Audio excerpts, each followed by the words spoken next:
வணக்கம். செந்தில் பாலாஜி அதிரடி கைது, அதிர்ச்சியில் ஸ்டாலின். விசாரணையை தொடங்க விஜய் அவர்கள் உத்தரவை பிறப்பித்துள்ளார். நண்பர்களே, இந்த வீடியோவிற்கு ஒரே ஒரு லைக் மற்றும் சப்ஸ்கிரைப் பண்ணிருங்க. 2011 முதல் 2016 ஆண்டு போக்குவரத்து துறை அமைச்சராக அதிமுகவின் ஆட்சியில் செயல்பட்ட பொழுது வேலை வாங்கி தருவதாக பல்வேறு மோசடிகளில் ஈடுபட்ட செந்தில் பாலாஜி மற்றும் அவரது சகோதரர் அசோக்குமார் போன்றவர்கள் மீது வழக்கு பதிவு அமலாக்கத்துறை அதிகாரிகள் தொடர்ந்தார்கள். மேலும் கடந்த முறை திமுகவின் ஆட்சியில் விசாரணைக்காக செந்தில் பாலாஜியை டெல்லிக்கு அழைத்து செல்ல வேண்டும் என்று கிட்டத்தட்ட 30 பக்கங்கள் கொண்ட கடிதங்களும் அனுப்பப்பட்டது. ஆனால் திமுகவில் செந்தில் பாலாஜி அவர்கள் அமைச்சராகவும் எம்எல்ஏக்களாகவும் இருந்ததன் காரணமாக விசாரணைக்கு நாங்கள் அனுமதி கொடுக்க மாட்டோம் என்று ஸ்டாலின் அவர்கள் உத்தரவையும் பிறப்பித்து விட்டார். ஆனால் இப்பொழுது ஆட்சி அதிகாரங்கள் ஒட்டுமொத்தமாக தலைகீழாக மாறிவிட்டது. திமுகவில் தற்பொழுது செல்வாக்கு இல்லாத தலைவராக ஸ்டாலின் அவர்கள் வந்துவிட்டார். கொளத்தூர் தொகுதியிலும் தோல்வியடைந்து செந்தில் பாலாஜி அவர்களை காப்பாற்ற முடியாமல் ஒரு எம்எல்ஏ பதவி கூட இல்லாமல் ஸ்டாலின் அவர்கள் தற்பொழுது முன்னாள் முதல்வர் என்ற பெயரில் மட்டும்தான் செயல்படுகிறார். மேலும் தற்பொழுது விசாரணைக்காக செந்தில் பாலாஜியை டெல்லிக்கு அழைத்து செல்ல வேண்டும் என்று மீண்டும் அமலாக்கத்துறை அதிகாரிகள் தற்பொழுது விஜய் அவர்களது ஆட்சியில் கடிதங்களும் கொடுக்கப்பட்டுள்ளது. விஜய் அவர்கள் தவறு செய்தவர்கள் நிச்சயமாக அதற்கான தண்டனைகளை பெற வேண்டும். ஒத்துழைப்பை தமிழக அரசு என்றைக்குமே உங்களுக்கு தரும் என்று அமலாக்கத்துறை அதிகாரிகளுக்கு அந்த கடிதத்தில் குறிப்பிட்டுள்ளார்.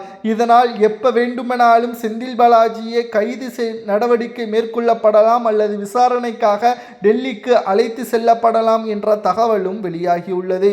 ஏற்கனவே செந்தில் பாலாஜியை இரவோடு இரவாக அமலாக்கத்துறை அதிகாரிகள் கைது நடவடிக்கை மேற்கொண்ட பொழுது நெஞ்சுவலி வந்ததாக தனியார் மருத்துவமனையில் நாடகமாடி எய்ம்ஸ் மருத்துவர்களை நீதிமன்றம் உத்தரவுகளை பிறப்பித்த பொழுது எனக்கு பிரச்சனைகள் நலமாக இருக்கிறேன், இருதய பிரச்சனை சரியாகிவிட்டது என்பதையும் அந்தர்பல்டி அடித்தார் செந்தில் பாலாஜி அவர்கள். தற்பொழுது புழல் சிறையிலும் அடைக்கப்பட்டார் 15 மாதங்கள். ஆனால் விசாரணையின் பொழுது அவர் வாய் திறக்கவில்லை. சுமார் 15 மாதங்கள் புழல் சிறையில் அடைக்கப்பட்ட பொழுதும் அவர் செய்த தவறுக்கான தண்டனைகளையும் அவர் முழுமையாக பெறவில்லை. மேலும் பல நிபந்தனைகளில் ஜாமீனிலும் அவர் வெளியே வந்துள்ளார். தற்பொழுது ஜாமீனில் தான் அவர் இருக்கிறார். கிட்டத்தட்ட செந்தில் பாலாஜி மீது மட்டும் 4 வழக்குகள் பதிவு செய்யப்பட்டுள்ளது. முதலில் அதிமுகவின் அமைச்சராக இருந்த பொழுது வேலை வாங்கி தருவதாக கூறி சுமார் 100க்கும் மேற்பட்டவர்களிடம் பண மோசடி செய்து 240 கோடி முறைகேடு செய்துவிட்டதாகவும், டாஸ்மாக் முறைகேடு சுமார் 1500 கோடி முறைகேடு செய்துவிட்டதாகவும், மின்சாரத்துறையிலும் ஊழல் செய்துவிட்டதாகவும் அவர் மீது வழக்கு பதிவுகள் இருக்கிறது. இதனால் தற்பொழுது செந்தில் பாலாஜி அவர்களை ஒரு வழக்கில் அவரை கைது நடவடிக்கை மேற்கொண்டாலும் கூட அதை வைத்துக்கொண்டு பல விசாரணை அவர் மீது தொடரலாம். அதன் மீது விசாரணையில் பல வாக்குமூலங்களை அவர் கொடுத்தால் ஸ்டாலின் மட்டுமல்ல திமுகவின் மாஜி அமைச்சர்களையும் கைது நடவடிக்கை மேற்கொள்வதற்கு இது மிக முக்கியமான ஆதாரமாகவே பார்க்கப்படும் என்ற தகவலும் தற்பொழுது கிடைக்கப்பெற்றுள்ளது.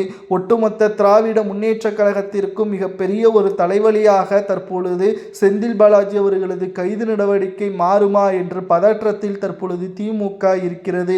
இரவோடு இரவாக செந்தில் பாலாஜி அவர்களை அமலாக்கத்துறை அதிகாரிகள் தூக்கி சென்று விட்டால் நிச்சயம் ஸ்டாலின் அவர்கள் உள்ளிட்ட மாஜி அமைச்சர்கள் 7 ஆண்டுகள் முதல் 14 ஆண்டுகள் வரை சிறை தண்டனை மட்டுமல்ல சொத்துக்களும் பறிமுதல் செய்யப்படும் என்ற தகவலும் கிடைக்கப்பெற்றுள்ளது. இதற்கு முன்னால் 1 வருடங்கள் தலைமறைவாக இருந்த செந்தில் பாலாஜியின் தம்பி அசோக்குமார் அவரும் தற்பொழுது சுதந்திரமாக சுற்றித் திரிகிறார். அவர் மீதும் வழக்கு பதிவுகள் இருக்கிறது.